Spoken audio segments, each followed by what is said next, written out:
having me back. Thanks for joining me today. Well, thanks for having me back. I'm excited. And let's welcome those viewers to another exciting episode of You Don't Know, huh? You don't know, so don't act like you do.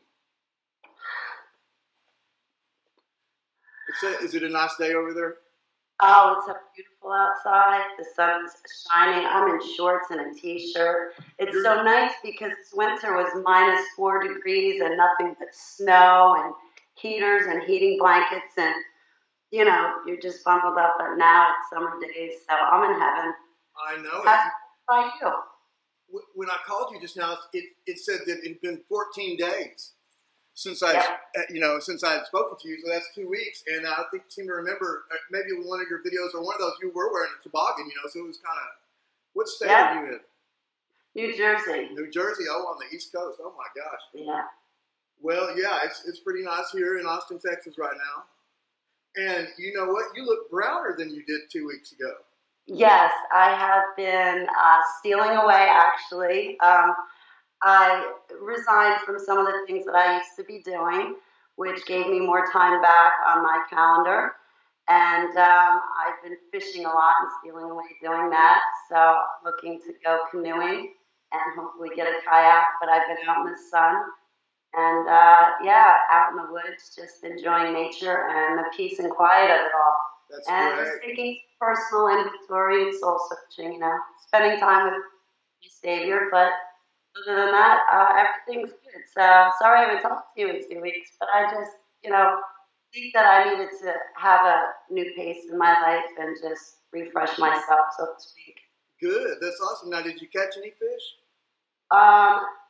Yes, we did.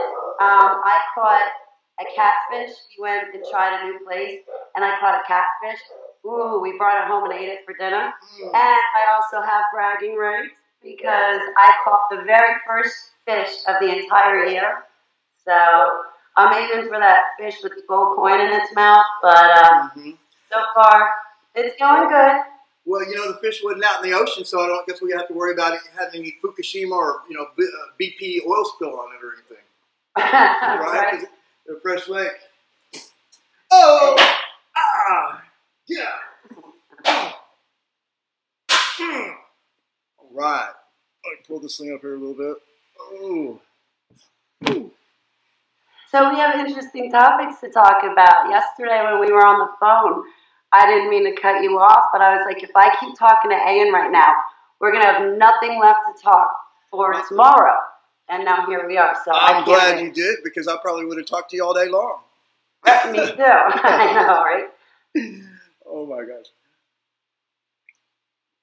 Well, did you have a chance, Holly, to look at that that Ghostlight Road video that I sent you?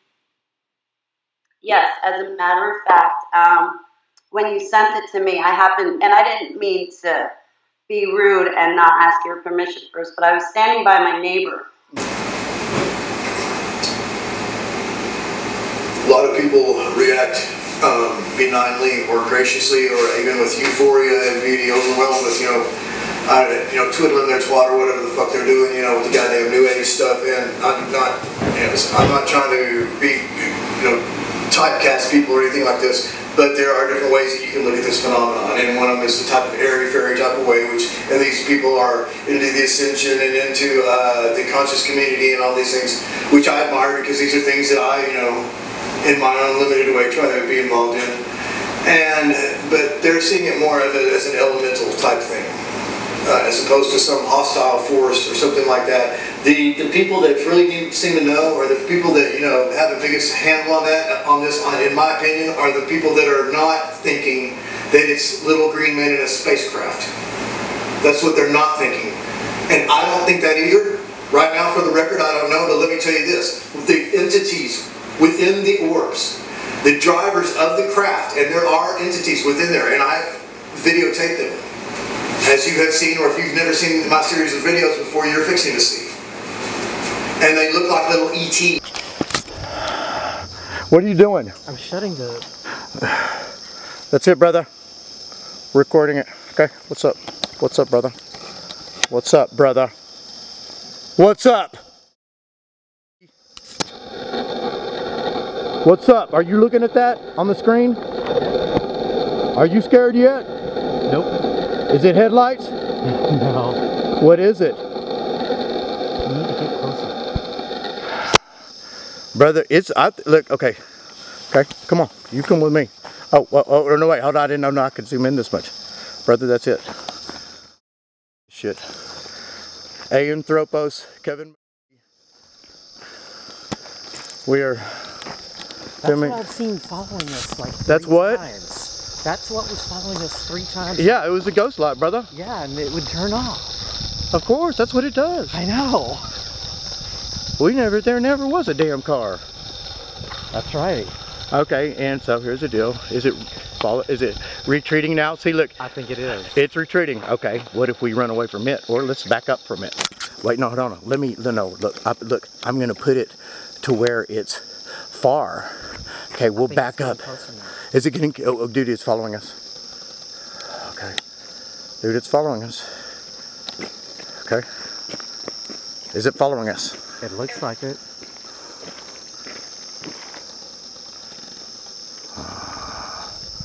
How close is it, brother? Okay. Okay, here's the deal. And he's an older gentleman, and he's watching your video along with me, and all of a sudden I see the hair in his arm stand up, and he goes, "Oh my gosh, I had the same experience where this ball," but to him it kind of looked like molten lava, but this ball or orb came from the sky and just swooped in on him about 10 feet away, stood there, and then took off again. What I saw before you even turned that on, it was going side to side. It was going... Nancy, there must be something. Okay, how close is it? Nancy. Oh my God, Nancy. What? Do you realize, no, hold on. How close are we going to let it get? Nancy, it's, okay, wait. Is it 50 feet away? I think it's more than that. Huh? I think it's more than that still. Okay. I'm turning it back on. Okay. I'm changing this stuff. Okay. I mean, there's something inside of it.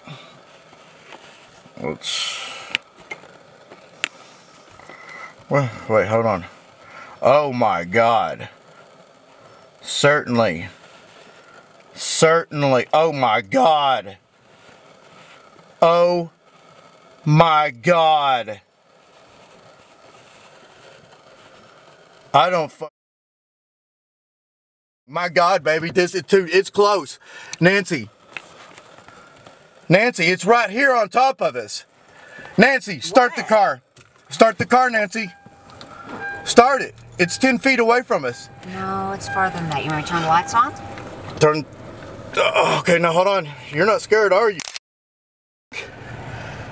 And so when he saw your video, he was shocked. He's like, "Holly, I had a very similar experience." And I said, "Well, look closer because he's got his camera zoomed in on this thing. You can see inside of it." And yeah, so. And it's pretty scary to see who's inside, isn't it? Yeah. That little guy they've been showing us our whole lives. Yeah, the guy with the big eyes and stuff. You know, what the hell's going on with that? So. I guess I guess that's not just a bunch of fiction. Then if I took a picture of something like that, there's some real reality to it. Well, no, there's a lot of reality to it because you've actually had experiences with some of these beings. Yes, I have. We hear that there's different kinds. You know what I mean? But I can tell you these ghost lights, they can change size. Now, that guy, your neighbor, how big did he say that it was, the one that he saw? Well, when he held up his hands, he held it up like this, so I'd say probably larger than a basketball. Once it got really close to him, it was of a decent size. So I don't know if but that's about how big his hands were. But yeah, it changes size, I guess. Yeah, it does. And let me tell you, that's the biggest one I've ever heard reported. There's a book by, I think his name is Rob Reed, but he wrote On the Trail of the Wild Man or something. It was kind of like a Bigfoot book around East Texas. And I don't know if you know this, but Bigfoot is very prevalent in East Texas. Yes, interdimensional beings. Yes. We were even talking about scufflers yesterday and them being interdimensional beings. Remember? I think we briefly brought it up. Yes, you and I? we did. Now, you were talking about this to who? Your neighbor? No, with you, the scufflers, but that orb, yeah. my neighbor. Oh, yeah, right. Mm-hmm. Well, Yeah. in Rob Reed's book, he gets a lot of, I think he's seen them. I know he's seen them. He used to be a reporter in Beaumont, but he got a lot of reports from people. He's like a reporter. And there was an old story I think it was like maybe back in the 60s or something, a long time ago, where at Ghostlight Road, the Ghostlight came over there, and it was the size of a basketball, which is the biggest I've ever heard it being reported. And it went across the hood very slow and very low, and it burned the paint on the hood. So yes. I can't imagine. The only thing that I can equate it with in my own personal life is this one time as a teenager and my high school friends and I, we were driving around Ravine Lake telling ghost stories. And I looked across the lake up on the hill, and at the time it was a monastery. But I remember seeing through the trees, there was this one section of the sky that looked pinkish. And all of a sudden, up through the trees, I see a spiral, a red spiral go up. It gets to about the top of the trees, and I see that it's an orb. And it gets up to above the tree line, and then all of a sudden it vanishes into thin air. And I'll be honest, if I had been close up to that thing, I would have probably needed Depends. I would have been frightened, but I was a distance off, and I still felt like that wasn't right. Maybe that was more of a ritual than anything, or maybe they summoned something. But this experience does have a very ritualistic feeling to it, doesn't it? Yeah.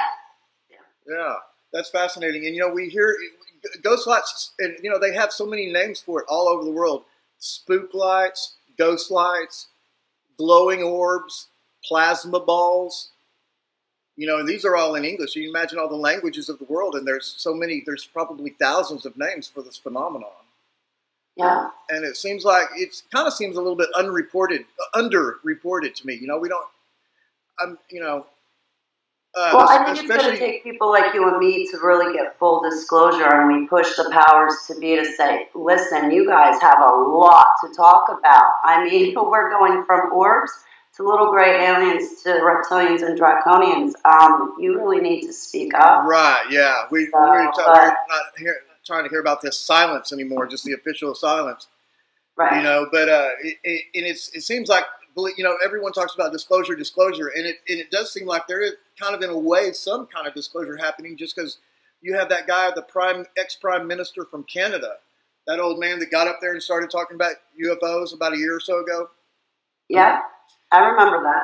And then I think one of the astronauts back in the old days was talking about Mitchell. His name was Mitchell. He's talked about that. Said that they were UFOs following him and stuff. Wow. But I can't imagine. I really don't know the difference, between UFOs and ghost lights. But the ghost lights, and there's so many unexplored areas like outer space, the deep ocean, or even under the earth, or the idea that the earth may even be hollow. Right. I think it is. I think it is. That's my personal opinion. I think it is. I think it is too, and it just for some reason resonates with me. That seems true. But on one of my expeditions where I was exploring the ghost lights, I saw where they were coming out of, and they're coming out of the ground.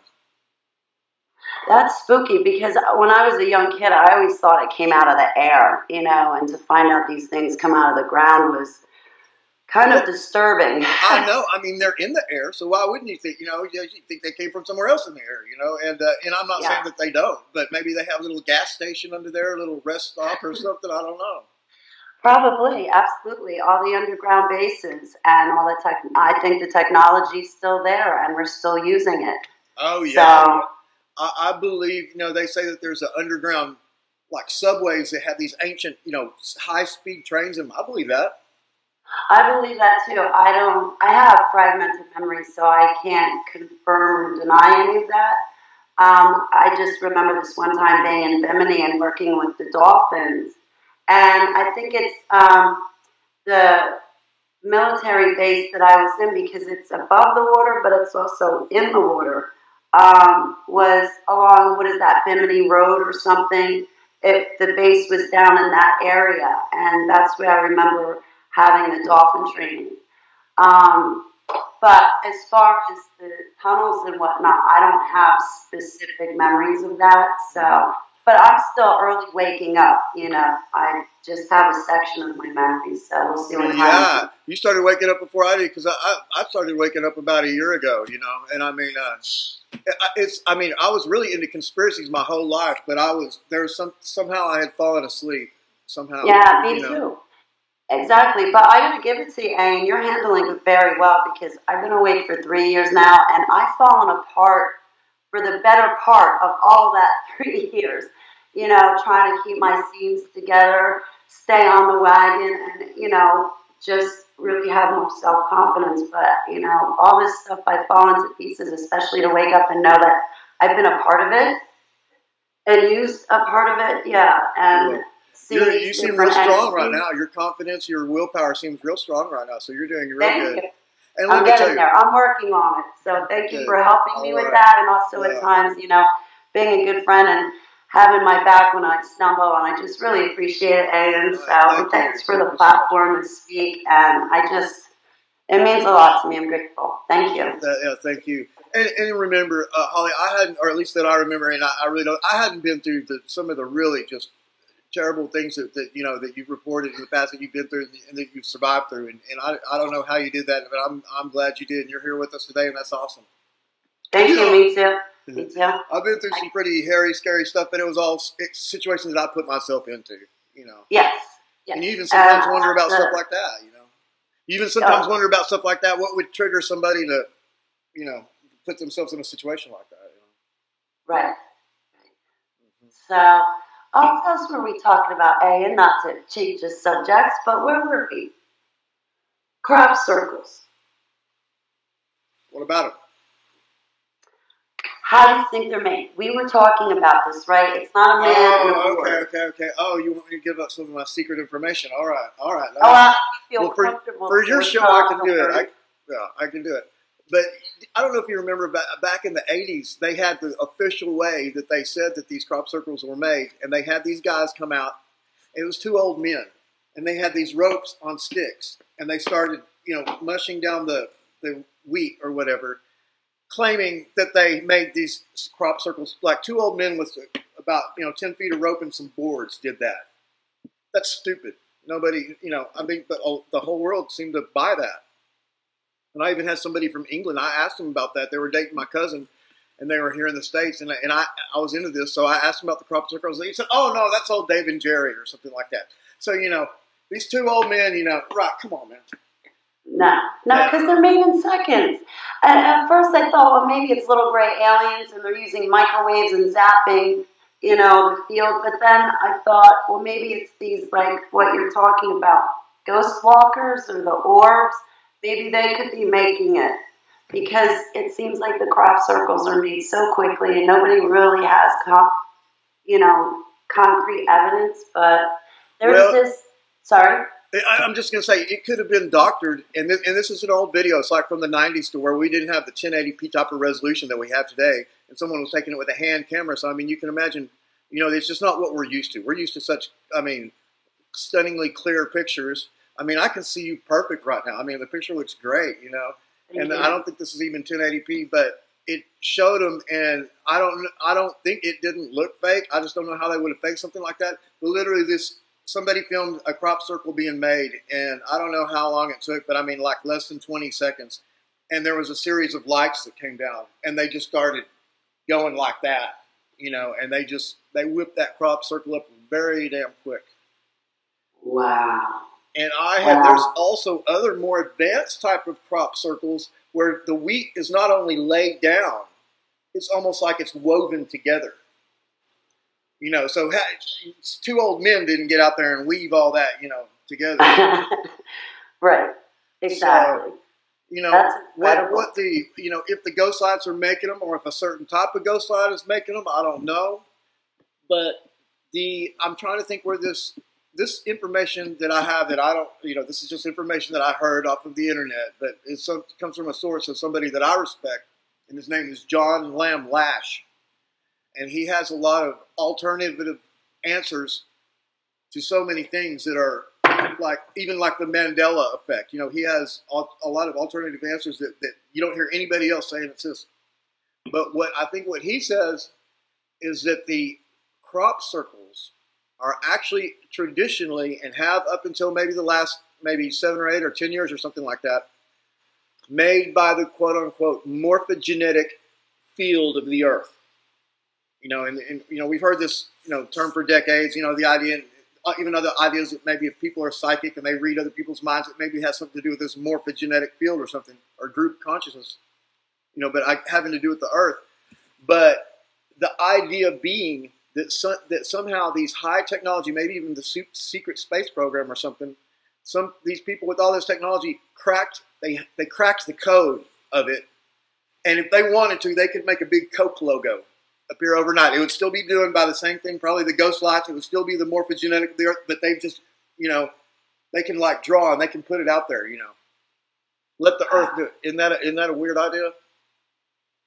That definitely is food for thought. I got to look into that more. I mean, but it's right along the lines of the secret space program. It's just like so technologically advanced, you know, and then also like weather weaponry, you know, and we know that that's real, that they can send high amounts of voltage up into the ionosphere and affect the weather and stuff. Yeah.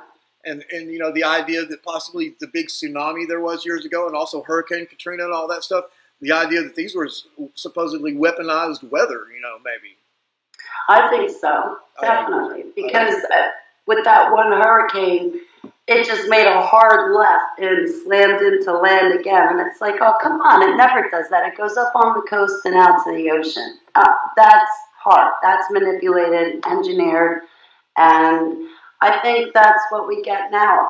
This is probably really off topic, but sometimes, and I looked up in the sky, and I love to stargaze and look at things, but there were times I would look at clouds, and it would almost seem like, and I've also heard of other people talking about it on the internet, like two angels are fighting in the clouds, and you see all this weird stuff.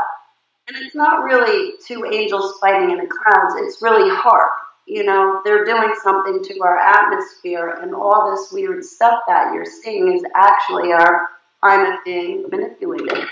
Yes. So, well, at the same time, the people that are doing it are claiming to want to save the earth, and that they're like maybe putting chemtrails out there to keep us from having global warming. I mean, just a bunch of bullshit, you know. yeah, it is. Yeah, they want to take away our rights and everything to save the world when those are the very same bastards that are poisoning it. You know, it's just incomprehensible. Exactly.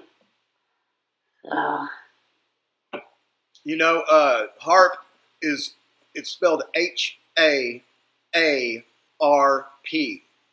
And Nick Begich, who's a researcher from Alaska, he lives up there, and he wrote the big book that kind of spilled the beans on that. And it's spelled HAARP, and the name of the book is Angels Don't Play This Harp. In other words, it's a bad harp, you know. And the supposedly, and according to him and many others, it's a multi-purpose weapon. I mean, it can do more than just manipulate the weather. It can also send emotional influencing. You know, like maybe agitate some people. You know, like maybe agitate everybody in Dallas, Texas, or something like that. And it's even some people even think it could send maybe that voice to skull, or put actual thoughts into people's heads. And that's scary too, because the vast population is just sleeping, dumbed down, they're not aware. So when they go to experience it, it's going to be mass hysteria. And it's like, no, calm down. It's voice to skull software. You know, where have you been that you don't know about this technology? Your tax dollars went to it. Mm-hmm. So, people are used to, even if it's not a voice, even if it's just an emotion or something like that, people are used to being run from their head, you know. And so if they had some thoughts that maybe weren't their own, it would just seem only natural to want to follow those, that logic, right? Absolutely. Absolutely. So, and you see how easy people get wound up in their TV programs and their TV shows. And, I'm to blame too, because sometimes I like to escape and watch a movie or whatever. But just if people can get so involved in a TV program when that does happen, like you said, they're just going to go and follow suit, and it's going to be the majority of everybody agreeing. So it must be right, and they'll start jumping off the Brooklyn Bridge. Yeah, and they know what the states of the brain are, like alpha, beta, and theta, and delta. These are can be measured scientifically. And so it's a known fact that I don't know if it's the alpha or the beta state, but the television, just being right there in front of it, will put you in a different state of mind, in an altered state of consciousness. Wow. I mean, so it's just straight science. Interestingly enough, I can't remember the guy's name, but the early TVs, and of course for even while in our lives, before they came out with these flat screens, remember the TVs were so big and they were real deep and everything. And that's because it was like a tube, maybe like tubes you'd have on a guitar amp, except even way bigger. But it was called a CRT, a cathode ray tube. So that's how they used to make these televisions. So what's interesting about that is the guy who invented the cathode ray tube that brought about television, he was not trying to invent television. He just accidentally ended up with it. And another person that did the same thing was Thomas Edison. He made an invention that was supposed to do something, and it did something totally different. And reason I'm bringing him into it is because they were both trying to make the same thing and ended up with two different things that were not what they were trying to make. And what both of those men were trying to make was a technological device that would talk to spirits. When Thomas Edison made the phonograph, the record player, he was trying to make a device that would talk to spirits. Oh my goodness. I never knew that. Yeah, and the guy who made the cathode ray tube, the TV, he wasn't trying to make a TV. He was trying to make something to communicate with spirits. And they got something else. But I put forth this thought or this theory. They succeeded. It is talking to a spirit. You just don't know it, or something. It's pretty crazy, isn't it? I never knew that. It's weird, isn't it? Boy, I'm glad I don't really watch TV anymore then. Well, that's all good experience. You really can't get away from it. Unfortunately, I did a report on one of my shows and also wrote a paper on mind control because there's so much, even I can't, it's hard for me to get my mind around the idea. Not only that, somebody can be forced to do something, but also, forced to forget. But I mean, the testimony is worldwide. And not only that, it seems to be maybe for thousands of years we've been having this testimony. So, I mean, there's no denying it, that it's a reality. But there's a guy named Patrick Flanagan who wrote a book about pyramid power in the 70s. And so he's kind of looked at as a New Age guru or something. But the truth is he was a scientist. He's worked for the Pentagon, DARPA, and all that stuff. And the way he was just born brilliant, but he won a science fair in Houston, Texas, I think in 1962. And this was for people up to the age of college, but below the age of college. And he won that science fair because he created a device, I guess made out of stuff from Radio Shack or whatever, that would detect the location of every nuclear weapon in the world. Whether it was turned on, turned off in its silo or whatever. As crazy as that sounds. And to win the contest, he went ahead and ran it for I don't know how long, if it took a week or whatever, and logged all the data and presented the data to the judges. And they were convinced, so he won the contest. Well, after that weekend, he was in school on a Monday morning, and the big speaker came up, the PA, Patrick Flanagan, come to the principal's office. The Pentagon is on the phone. They wanted to talk to that young man. And I mean, he was like 13 years old or something like that. And that's where his relationship started with the American, with the industrial complex, the military industrial complex. They said, we want to talk to you when you turn 17. He basically, Admiral, I'll think of his name here in a minute, but the admiral who's he went on to become the director of the CIA, but he is the man who invented the Polaris nuclear submarine. So I mean, not only was he an admiral, he was a brilliant man, you know. And so they used brilliant people to talk to other brilliant people, but they told Patrick Flanagan that when you're ready to go to college, we'll send you to any college in the world that you want to go to with full pay, and also pay you. They were going to give him a lot of money too. But in between, and he didn't care too much about money, because by the time he was 17 years old, he was already making way more than his dad did. But between the age he was 13 and 17, you know, after he'd made these discoveries, he was working during that time with some of the world's top scientists. And so they had warned him. They said, "Listen, don't go to work for those fuckers. They're like, they'll never let you go." They said they're going to let him. You know, all he had to do is work for them for 5 years, supposedly. And they said, "Don't believe it." And so he declined the offer to go work for them. But yet his whole career, he was doing projects on and off for Dartmouth. So I mean, it's like he worked for him, but he just didn't have to report every morning and stuff like this. But you brought up dolphins. And this is why I want to bring this up, because there's some things I want to say about Patrick Flanagan and mind control, because it's been proven without a doubt that with waves, you know, like microwave waves and stuff like this, and other types of things used in conjunction, without a doubt they can put thoughts in somebody's head. And there is the idea, I don't know this, but there is the idea that the LA riots, remember the LA riots? Yes. I mean, we were just all like, how can this be? Why are these people, you know, going so crazy? There is the idea that was an actual experiment, and that they were shooting making a whole part of town, and of course the black people shooting it on their part of town, you know, bastards, to try to bring about you know, racial tensions or whatever, you know. And so it looks like it worked, because some people went pretty fucking ballistic during that deal. Yeah, it did work. That's horrible, you know. The last thing I am is racist, and that's the first thing they attack. But I just hope people wake up so they're fair, you know, and to really sit down and double think, you know, what's going on in their head. Yeah, I think they are, and I think they're starting. I mean, maybe not as fast as you and me would like it to be, you know, definitely not that fast. But I do get a sense that they are waking up. And when you mentioned earlier your work with, you know, the clandestine work and stuff like that you've got some fragmented memories of working with the dolphins. I was just going to tell you that I went as a tourist in Mexico, and I swam with dolphins. I always wanted to do that, like in this normal real life, you know. But I think I'd be a bit frightened because they're so big, but they're so beautiful. Oh, they are. They're so nice. And these were captive dolphins, but they were not like in a swimming pool. They were in the ocean, in one of the most advanced facilities, you know, for this type of thing around, you know. And we got you know, you can like just go look at them, or you can do different things like this, but, you know, they got different packages and stuff. And there's one where you like personally interact with the dolphins.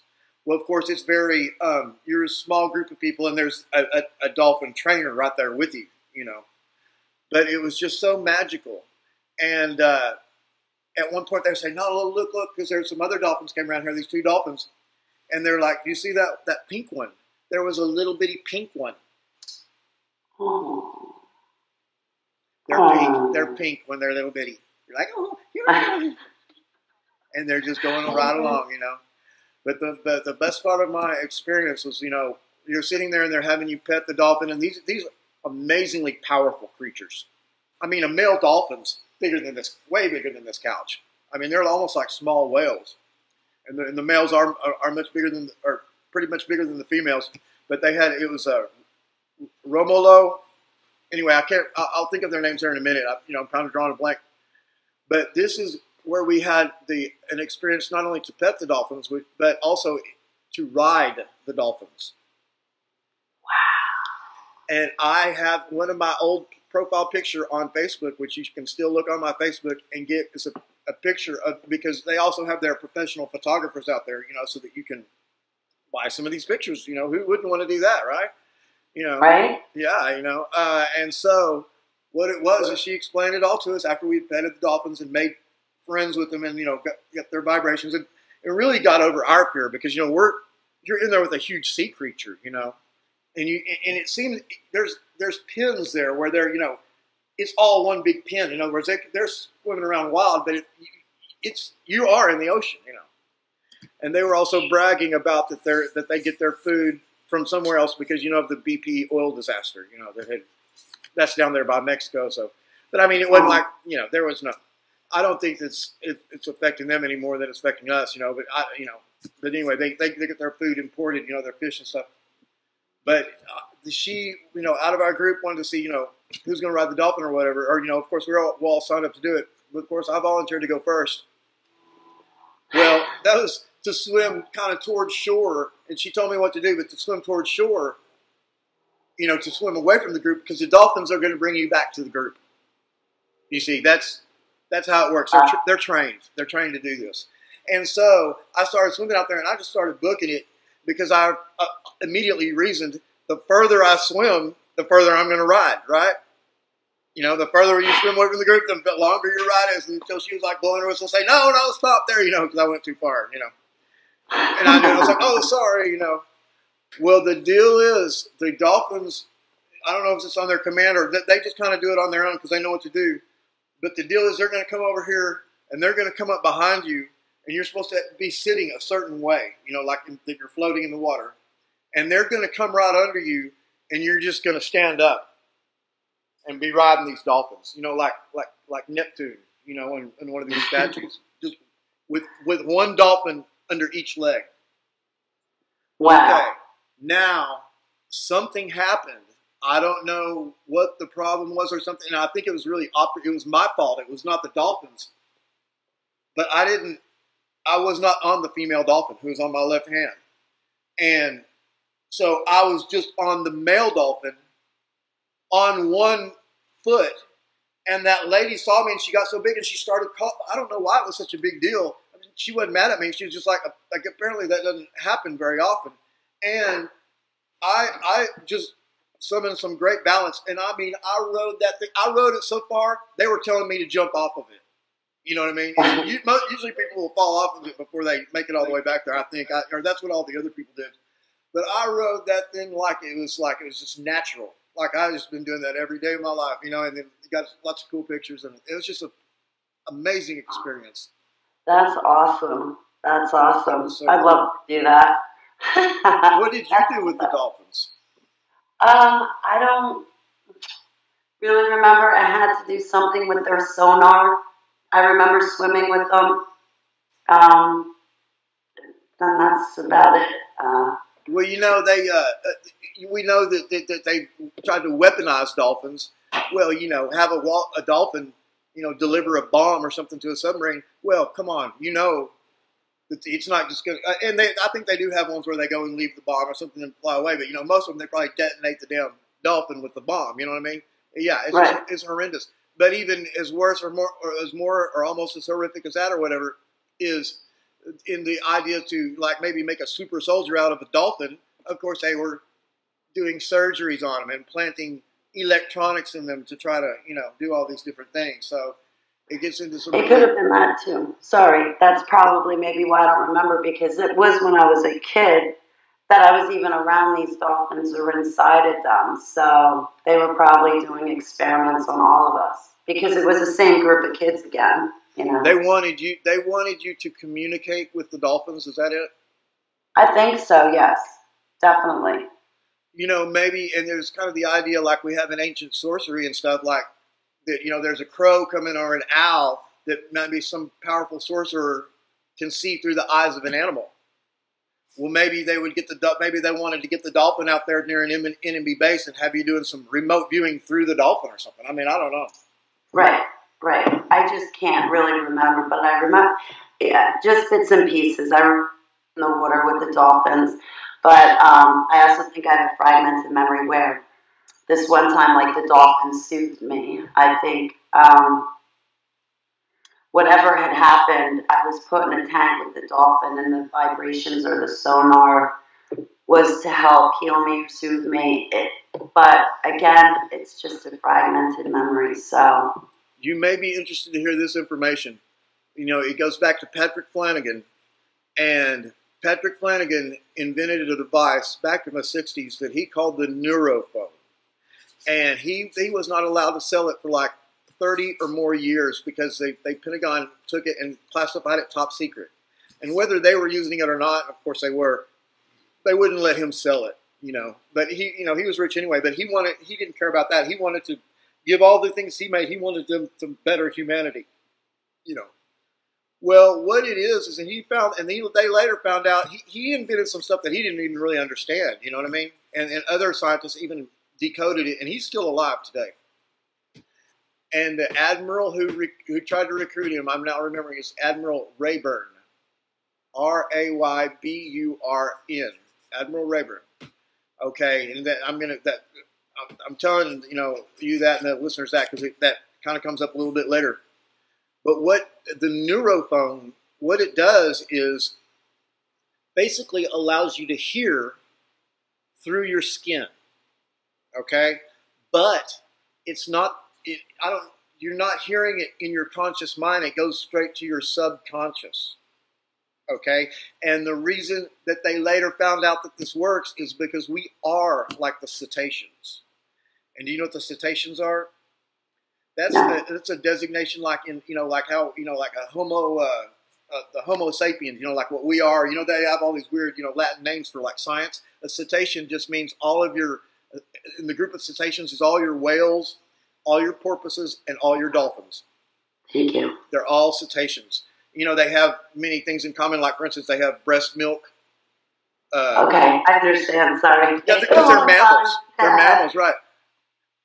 I don't want to get into the story, but I believe it or not, I actually got into a fight in prison with a man over whether or not whales had tits. You know what I mean? And that's what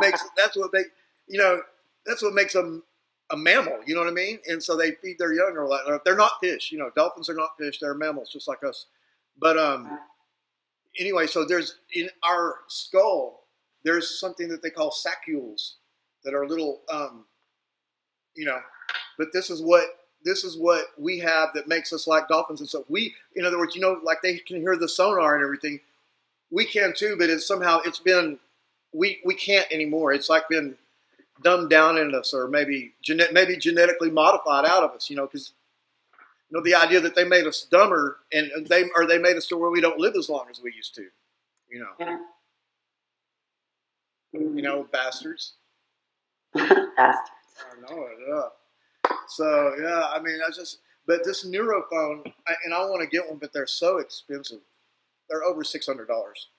Wow. But this is what you can do with it. It can be used as an advanced learning tool, because what you do is you just put like audiobooks and stuff in it, or information that you want, and you just put it on, and you go about your normal consciousness. You're not even hearing any of that stuff because it's going straight to your subconscious.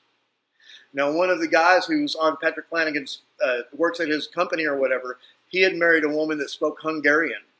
And so just as an experiment, they put some Hungarian lessons in there and hooked him up to that. And he just went about working, playing golf, and just the normal stuff. And within a few days, he was speaking full-blown Hungarian. Wow. I'd be interested in one of those machines. There's a lot of things I want to learn. Yeah, me too. I'd like to learn Spanish like that, or right? learn math. I wasn't very good at math, I'll be going around telling these scientists, no, that's not true because the pi times, whatever. Right. Yeah. But yes, the idea that the human mind is so powerful that it can be trained to. I believe that you can become smarter, that people can become smarter and stuff, and and they're backing that up with these the idea of the neurophone. So it's fascinating. Yeah. Fascinating. It is. You're very so good. smart. You've been out in the sun so much, haven't you? You've been out in the sun a lot. Yeah, I mean you look like you've been out in the sun. Yeah, I steal away out in the woods, and I hit different fishing spots and stuff. So I enjoy it, and yeah, I need that alone time. I definitely spend it with my Ava, and but it's nice to have hobbies too. I was always tied up on the computer, and that's not good because socially I'm becoming retarded. When it comes to seeing somebody face to face, I'm shy, withdrawn. I don't know what to say, or I just have no filter, and it's not the right time to even bring up any topics. So at least fishing, I get out there, and sometimes you'll see other people on the trail, and they'll stop and talk. And That's good. And yeah, I believe you what you're saying, but I'm not seeing that at all right now. You seem to be like glowing, you know, and you're very, you know, on point. So.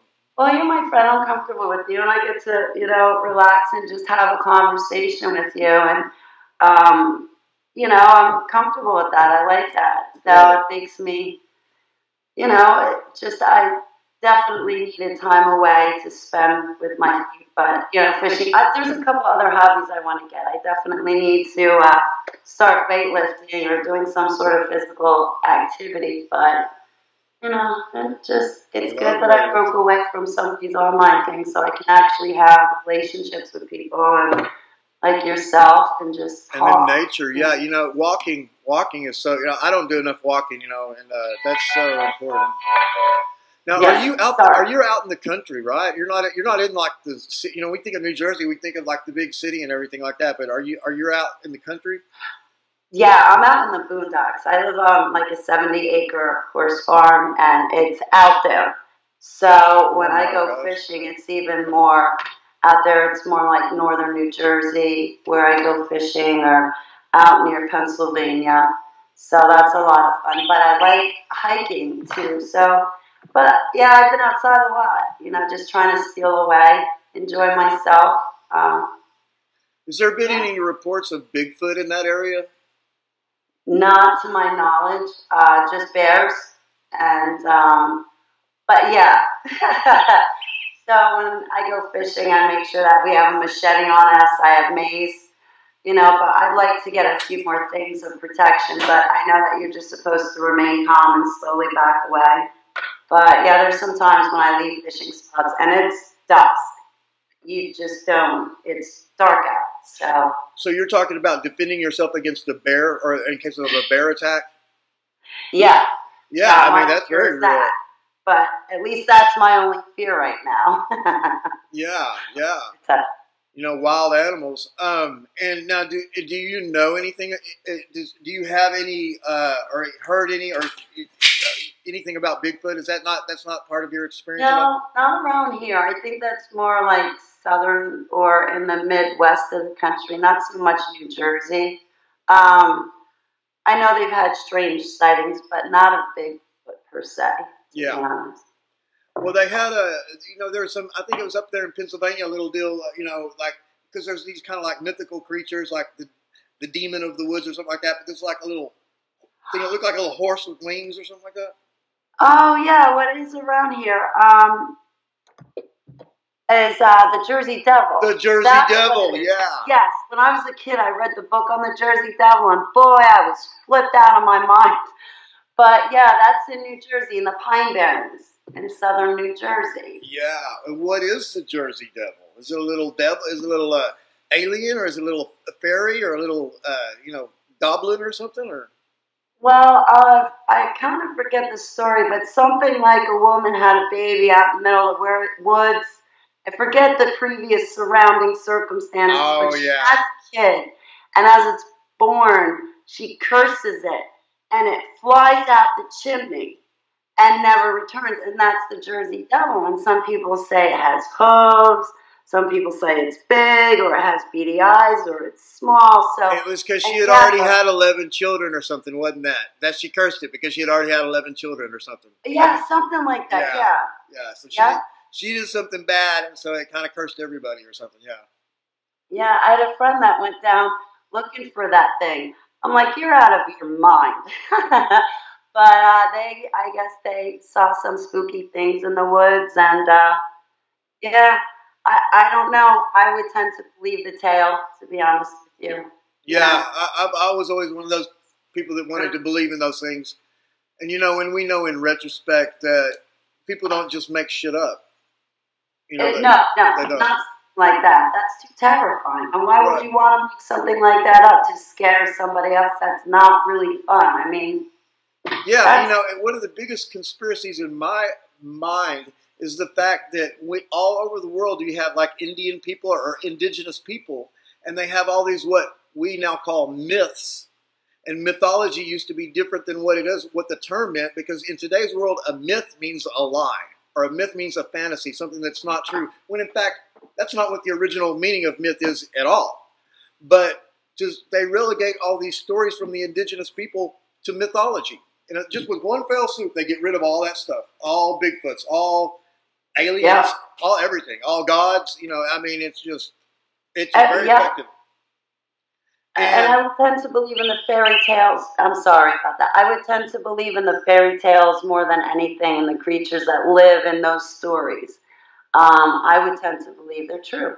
You know, that's not a myth. I do too. And you mentioned the word fairy, you know. Yep. And so that's a huge meme that's coming back right now. It is. It is. I believe that those creatures existed, still exist, and I think in the future, near future, we're going to see them, you know, come alive again, to be honest. It seems like the veil or the curtain between their world and ours is somehow falling apart or getting thinner or something. It is, and a lot more people are experiencing things even in their own homes, like the demonic spirits or just the jinn or different types of occurrences happening in their homes. But at CERN, I've tried to listen to Anthony Patch and Kev Baker talk about CERN. Did your doorbell ring? I'm sorry? Did your doorbell ring? Oh, that was my cell phone. I'm sorry. Okay. So there's nobody at my door? No. Okay. Oh, well, man, I don't know. Mine was... Okay, let me go check. Yeah, you might have a guest. I'm sorry. No, that's all right. While you're away, I can show you my shirt. See, I like it. I'm not arguing. I'm just explaining why I'm right.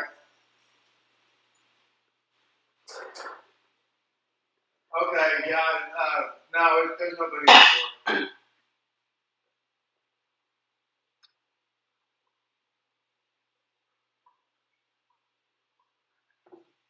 the door.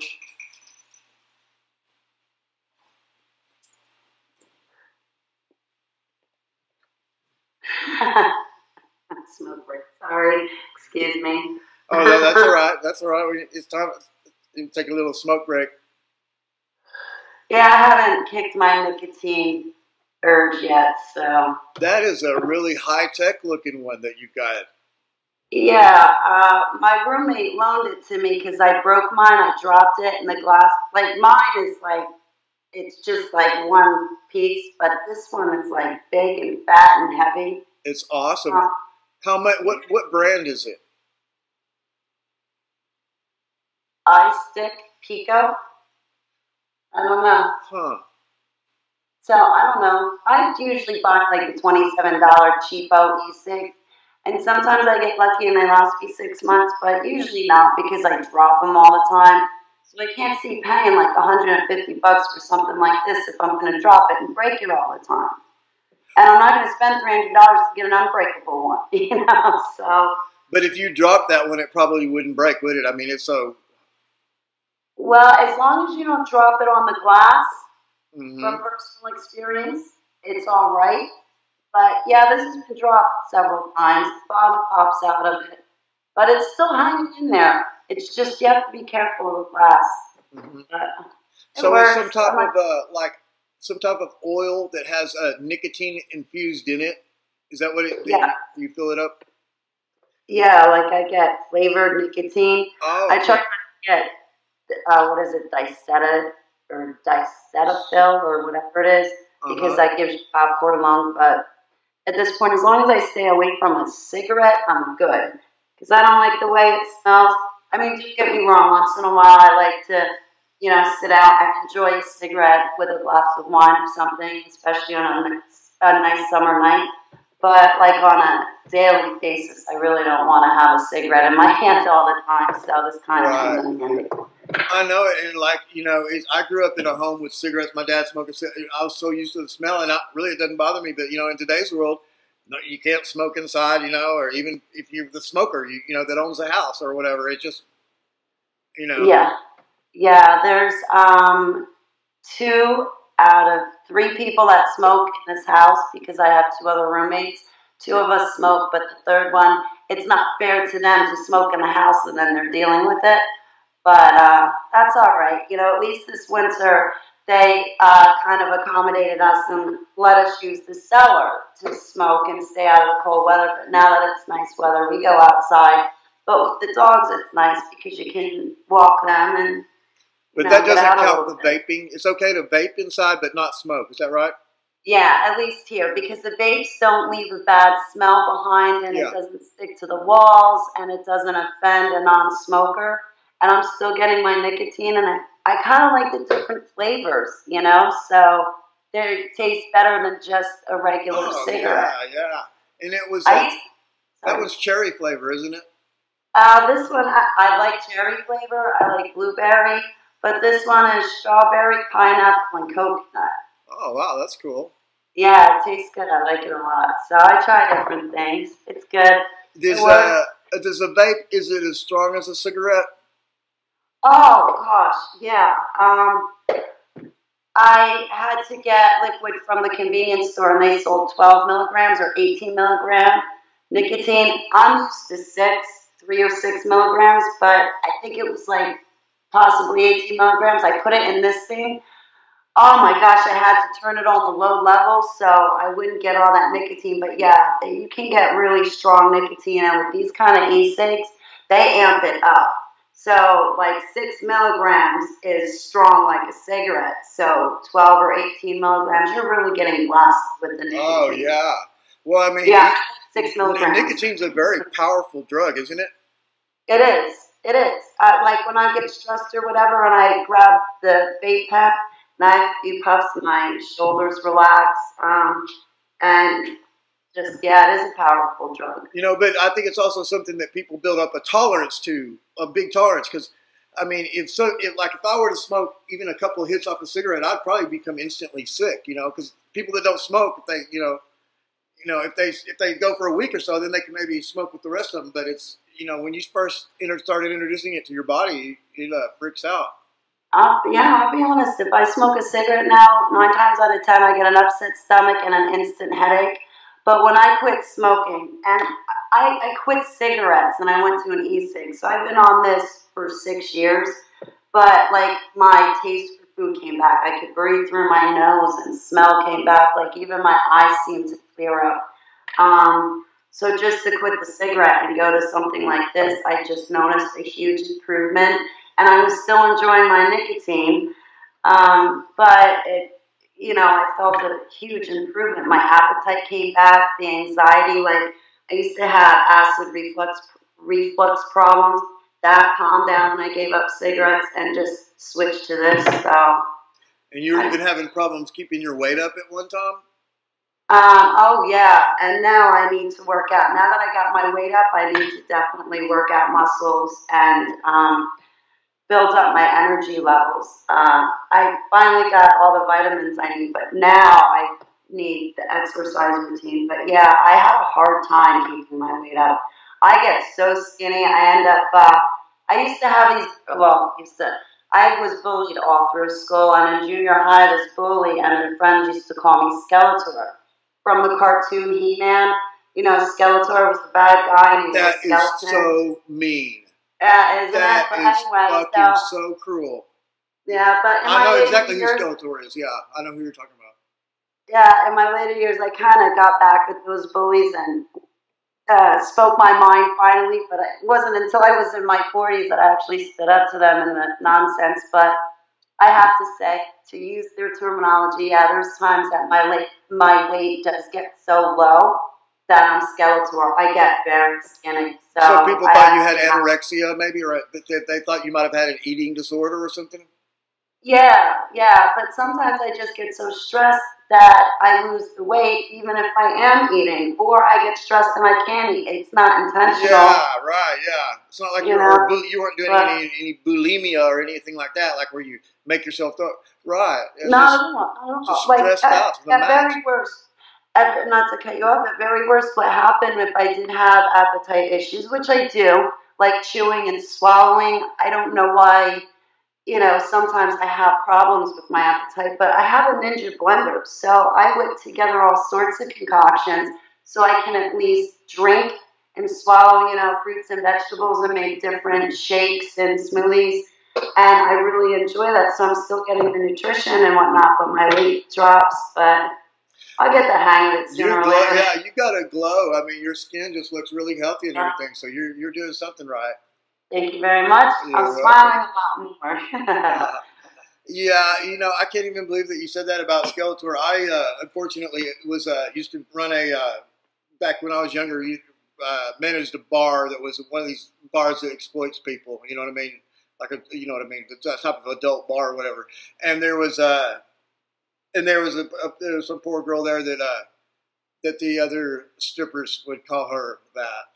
I mean, not like to her face or whatever. And I heard that, I was just like, oh my God, that's the cruelest thing I've ever heard in my life. Yeah, like people would tell me, oh, when you hit your 30s, Holly, you'll gain weight, your metabolism will slow down. Yeah, my foot wasn't until I was in my 40s, and even then, it's a bit of a struggle. Yeah, but I don't never want to judge anyone on their appearance or anything, but I can only imagine some of these ladies that tease you, what that some of them might look like now. It might have been hey, so it's like Victoria Principal from the Dallas deal when she did those hair commercials and stuff. She said, "Looking good is the best revenge." Yes, it is. It definitely is. I think I look all right for 43, so I'm good. I'm golden. Yeah, nothing needs to be said. It's like, yeah, looking good is the best revenge. Yeah, I tell you what, that'll put a smile on your face. Huh? You're looking good too. You're really doing good. Thank you very much. Always trying to improve. I have a lot to work on, but I'm getting there.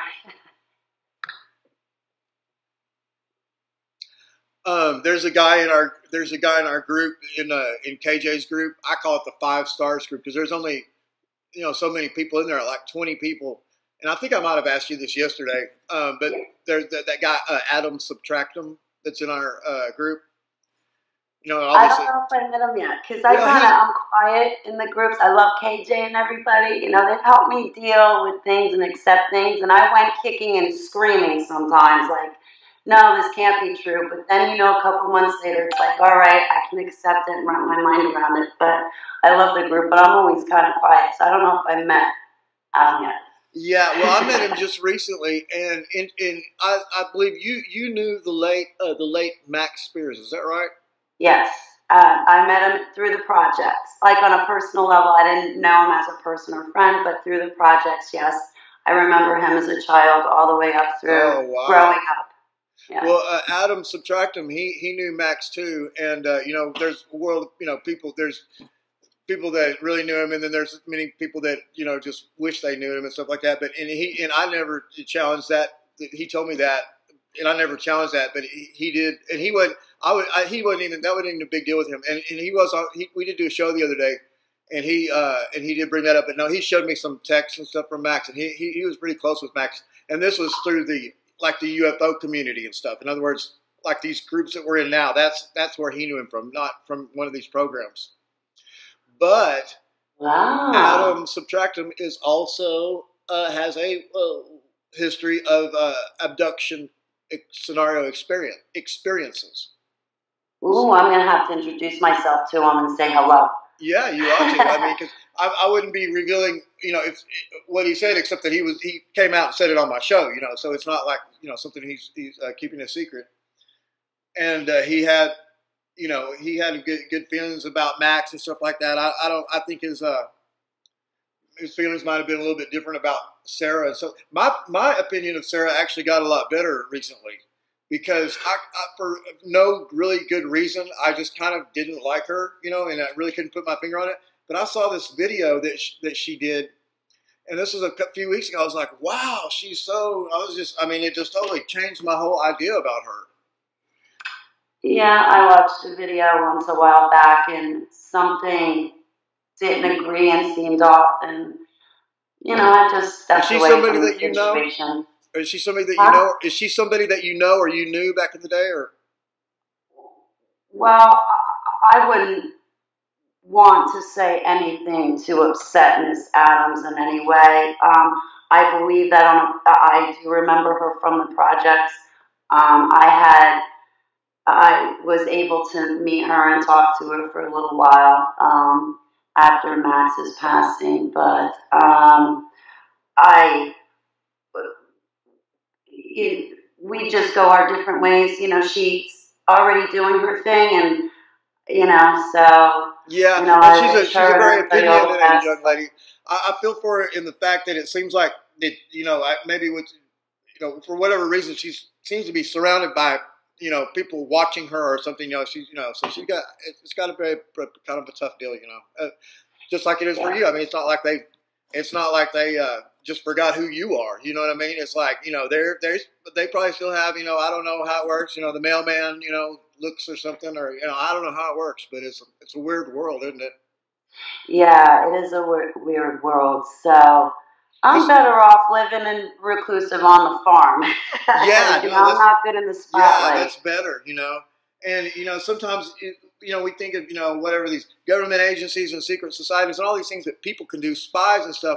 But when you start looking at some of this stuff, there's almost a matrix-like aspect to some of this stuff. It's like they could do a lot of this stuff without these secret agents and stuff. Oh, absolutely. Absolutely. And I don't even know who they is, but I'm just saying, like, whatever the Matrix or something, could an owl. You hear all these weird stories about owls. It's funny you bring that up. Everybody I've been talking to lately is having dreams of owls or seeing owls.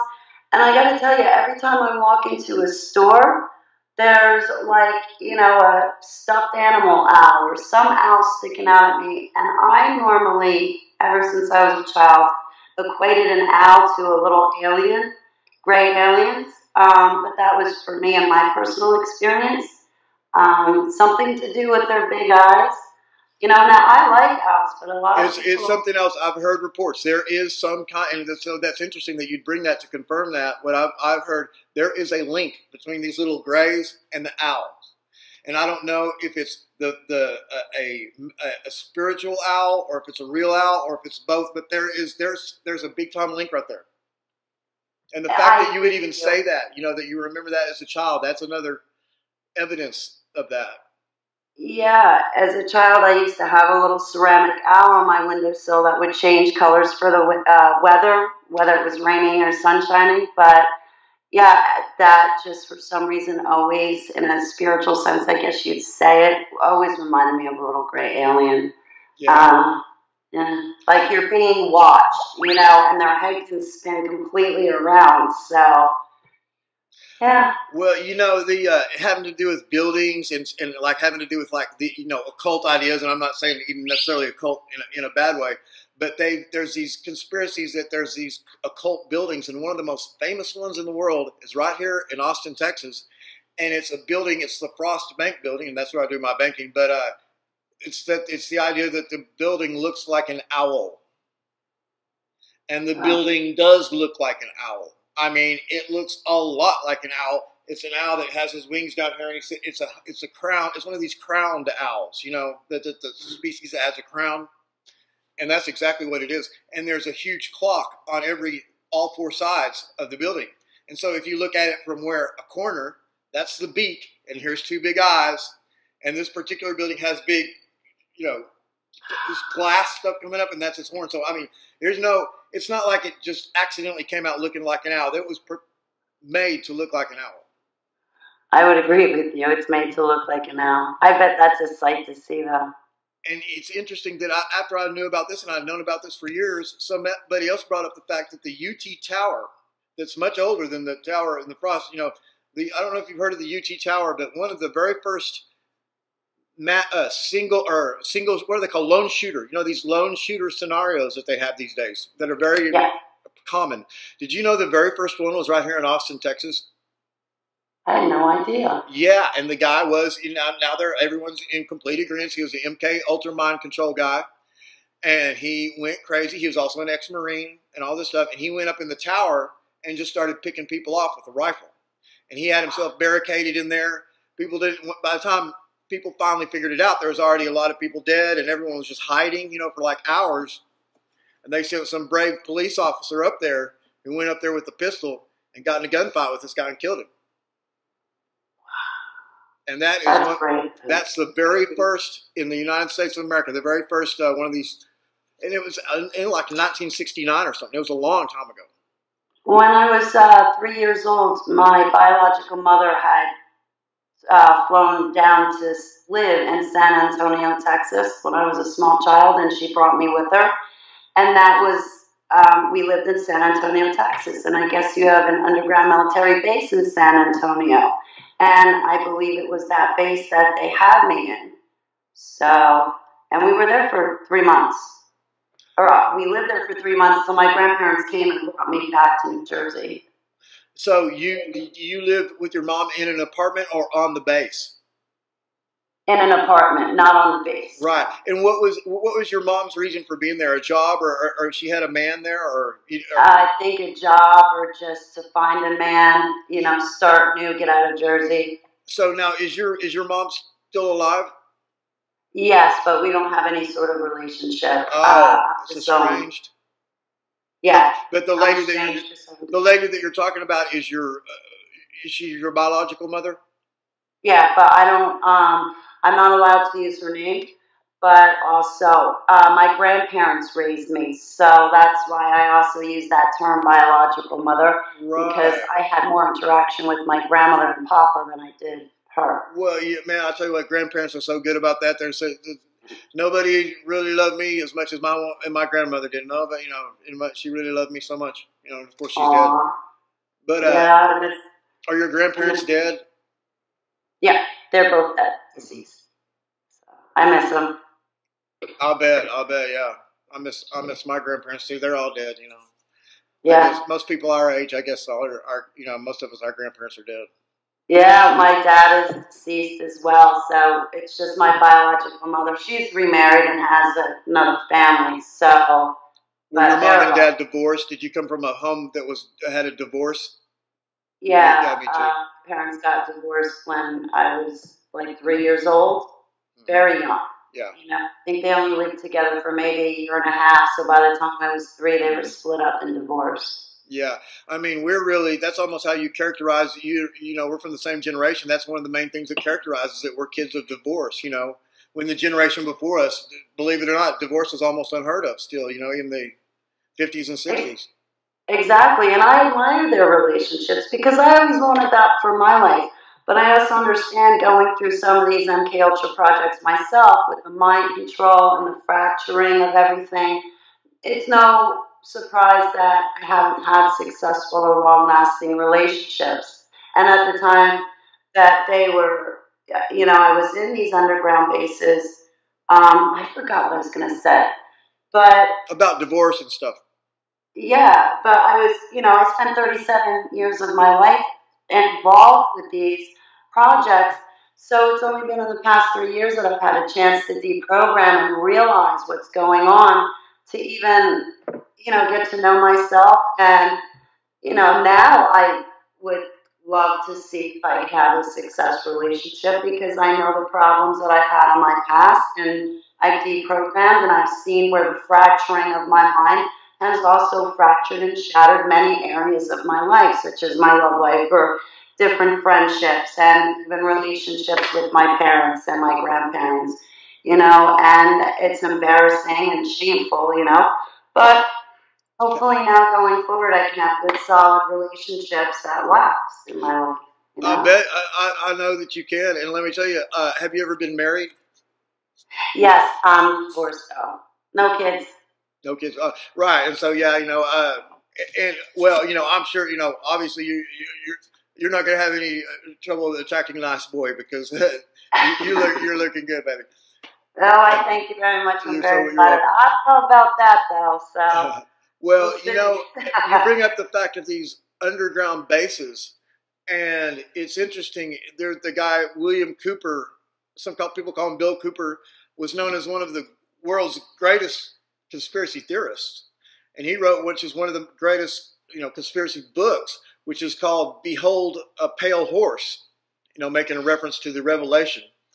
And I don't know what page it's on, but in this book, he accuses my great uncle of being the man who started the underground bases, deep underground, what they call dumb bases, joint military / alien bases.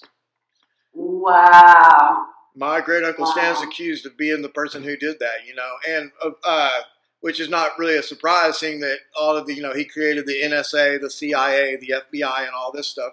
I mean, it's just bizarre, you know. And he controlled the defense budget for the United States of America for over 40 years. I mean, every dime. Army, Navy, Air Force, Marines, all this stuff. I mean, it's just what people didn't really realize that's, you know, because everything is democratic, you know, but they have these chairmen and meetings and stuff like that. And it just ends up where somebody's, you know, because the president, he's only in there for 4 years. And so it sometimes boggles my imagination to wonder what he must have known, and also to make such hard decisions, you know. And you have to carry some type of guilt or blame, because now we're seeing that all of these problems came from these very same, you know, things that happened in 1947. You know, all the, you know, bringing over the German scientists and, you know, experimenting on mind control and all that stuff, you know. Yeah. And Patrick Flanagan, who I was telling you about, who's the Pyramid Power guy, he was good friends with General Rayburn. General Rayburn, that he just told Admiral Rayburn that he wasn't going to go to work for him. But Admiral Rayburn, he said, okay, well, let's make a deal.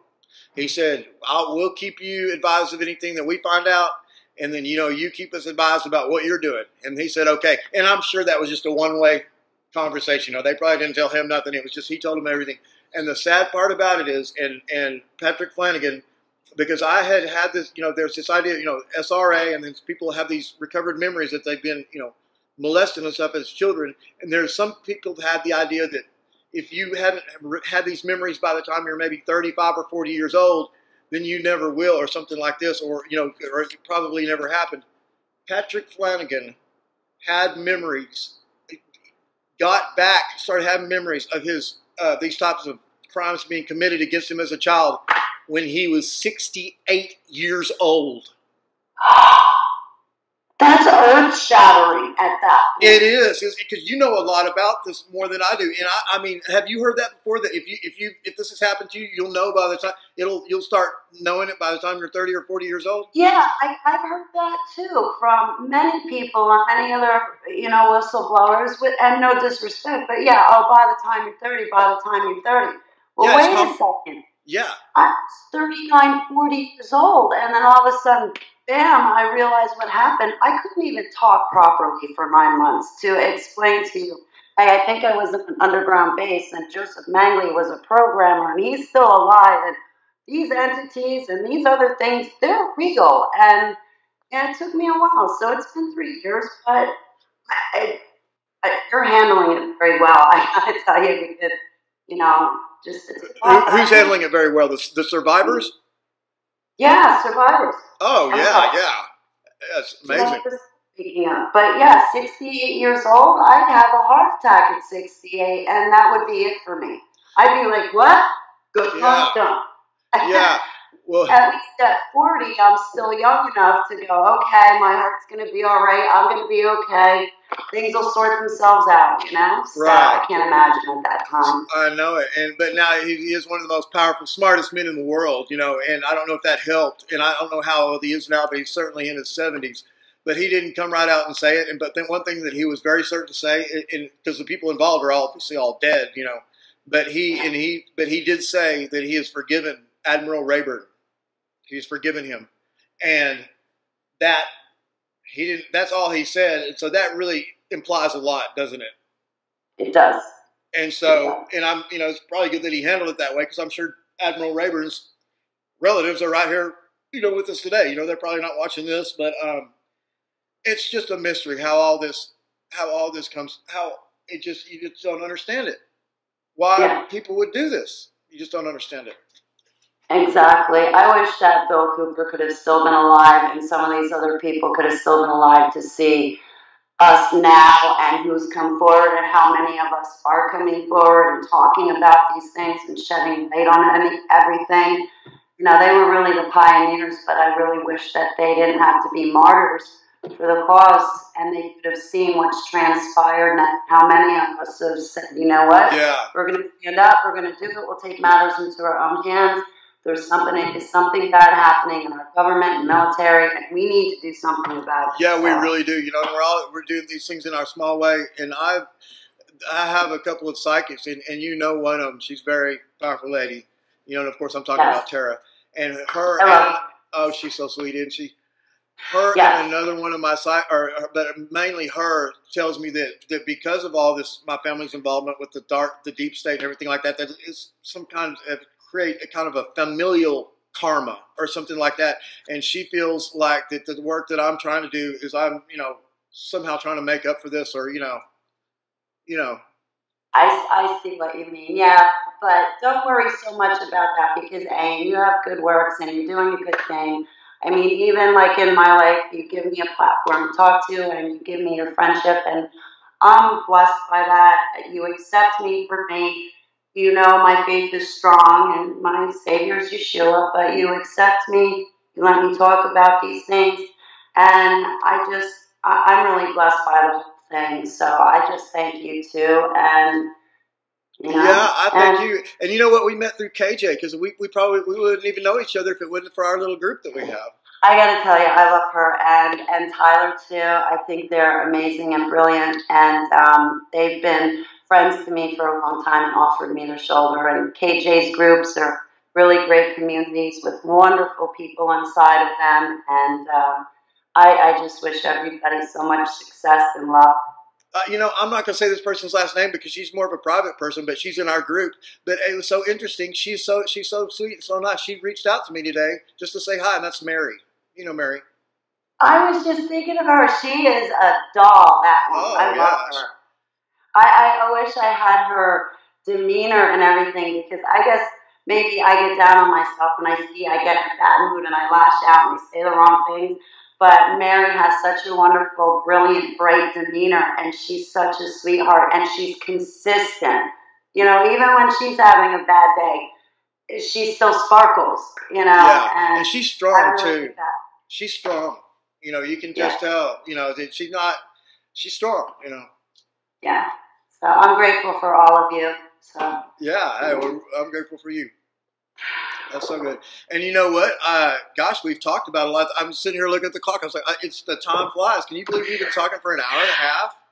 I could talk to you for hours, but I'm so glad that we were able to save some of our conversations from yesterday to talk about today, because I love talking about those things and those experiences, because then I know I'm not alone. I can gauge what's going on. And, you know, when I'm face to face with those old situations going forward, I may have a little less panic because I have a better understanding and I can control my emotions.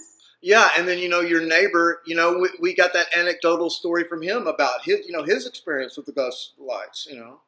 Absolutely. So it confirms your experience, and you know, get to come together and say there's something wrong with the spiritual world right now. And like you said, Ayin, that veil is very thin, and I think that's what we're experiencing. But yes, my neighbor has those spirit eyes too, so he looks up that stuff. He actually wanted, before we wrap this up, he wanted, I forget the official name, but some ghost hunter, to come up to the farm, because I joke around and call it Bob the Duck. I don't know if you ever saw that horror movie, Bob the Duck. But anyway, to fast forward, this farm had a really bad fire about 30 years ago. Man of war, a very famous horse, was burned to death, and about 10 to 12 other horses died. A very young couple and a newborn died. The hay caught on fire. The barn went up like a matchstick and burned down with the horses, and they were only able to save some of them. And on the farm, they've redone some of the structures, but in the barn down at the end, there is this entity, and I mean, there's a young lady that goes down the horse riding, and when she looks in a reflection, she sees an old woman standing over her shoulder. Like the dogs be playing ball in the inside arena around the corner from the stalls, and all of a sudden you'll hear someone kick the soccer ball rolling out, and the dog's chasing after it, but there's nobody on the inside arena. So, but the soccer ball is real. Yeah, I know, it's kind of doing that to me too. But the soccer ball is real. It's a real soccer ball. Oh, yeah, it's a real soccer ball. The dogs are real, but the whatever kicked that ball is not there. You don't see it. Wow. I'm there one morning, and I was bringing the garbage. I was like 6, 7 o'clock in the morning, and all of a sudden I heard, my experience with this thing was I heard a blood-curdling scream, like almost like a woman fell off a horse or got bucked off. So I grabbed my dog keeper, I go running in the barn, and I scream, "Are you okay? Do you need help? I heard you." So then my dog and I go running in further, and I'm like, "Are you okay? Do you need help? Did you fall off the horse?" All of a sudden, the birds come flying over my dog and my head out the barn, and I just felt the air get cold and settle down around me, and I had a terrorizing feeling come over me.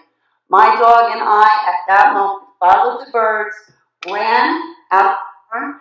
By the time I got to the driveway, it felt like I had something up, like a spirit.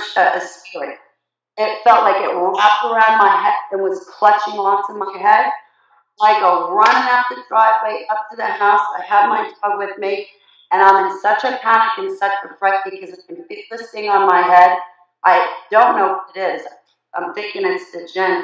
But I remember in my mind, the only word I could say is Yeshua, Yeshua, Yeshua. I'm screaming it up all the way to the driveway. By the time I get to the top of the driveway, my roommate at the time had coming out of the house, and he looked at me. He's like, "Are you all right?" And me and my dog kept running straight past him into the house, and that was it. I opened up my Bible, and I, started going through my prayers. I was shook by that experience. I never felt anything like that. Wow. But do you think that you shook it off of you? It jumped off? No. It took a few minutes, but it felt like a boa constrictor wrapped around my head. But after a couple of minutes of going into spiritual warfare, I did let go, and it did go away. And since then, I usually don't travel down to the barn alone. I make sure there's a second person with me, so that way, if I have to do spiritual warfare, I'm not alone. Right. So now, did you invoke the name of Jesus Christ to make it go away from you? Yes. Yeah, that's known. That's a known fact. I don't know, a little known fact that even if a non-believer invokes the name of Jesus Christ, it still has the same power. It can revoke demons and stuff. And I'll be honest with you, I never knew that Jesus or Yeshua would work in an attack like that, or like when you're sleeping at night and you have a succubus or incubus, or even shadow people, little gray aliens. I never knew that name would cast them away. I found that out when I was 40 years old. So I've gone 40 years of my life never exercising that authority and getting rid of it. They should teach that in school. Yeah, it would have been helpful for me. You know? Right. So now, whenever if you ever do get attacked or anything like that, that's probably the first you pull out the heavy, the big guns right off the bat, right? Yeah. Yeah. Right. Why fuck around? I mean, just start mowing them down, or whatever. Yeah, that makes perfect sense. At that point, that's exactly how you feel, with that fright and terror that comes over you. It's like I can either succumb to it, or I can turn around, get mad, and just take them all out all at once. Yeah, so. yeah. It's fascinating. They see somehow the power and authority, or they just get scared, or Yeah. They just say, "Fuck that, we're out of here," Yeah. So everything's definitely a learning process, and just There really is. I know there really is something to this Christianity. And let me tell you, my my mom, and my stepfather are very convicted for the Lord, and I say I've been estranged for them for so long, but I now have been going back around them, and I just found out that they've been doing prison ministries and stuff like that, and going into prisons and ministering to men, and so I was really impressed with that, That's amazing. I was never forced, like Christianity was never forced on me. My grandparents, told me God loves you. And then when I found out about Jesus, I said, God, I believe Jesus exists, and if he's really your son, I'm definitely going to believe that. But it was never forced upon me. Throughout my life, I, ventured off from Jesus and on my own looked into other supernatural things and other religions and other faiths. I don't know really how you would word that, but I looked into other things. and even New Age stuff. But I have to say, you know, at the time I woke up from all this MK Ultra programming, I just kind of found a personal relationship with God. So I stick with that. I try to stay away from organized religion and stuff like that, and focus on it and learn as much as I can on my own. So, not to preach and babble, but Yeah, well, you know, it's interesting. I've never told you this, and this is something I don't say very often. A lot of people, they really can't wrap their head around it. But the truth is that I do the Lord's work.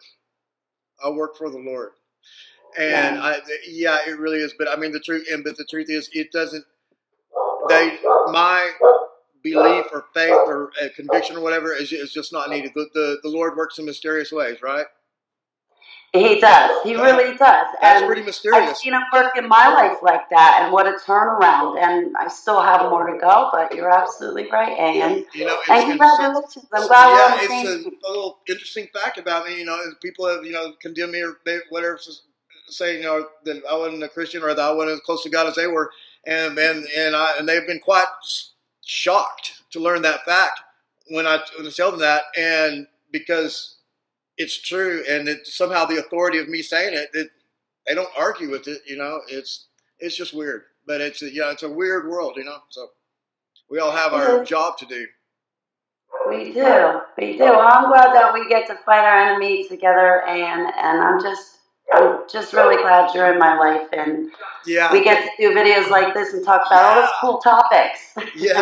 So thanks for talking to me today, and thanks for offering to put this on your channel and everything like that. I don't think we talked about anything too weird or controversial. I talk about everything, and like nothing's taboo for me. You know, I'll shed light on everything. So.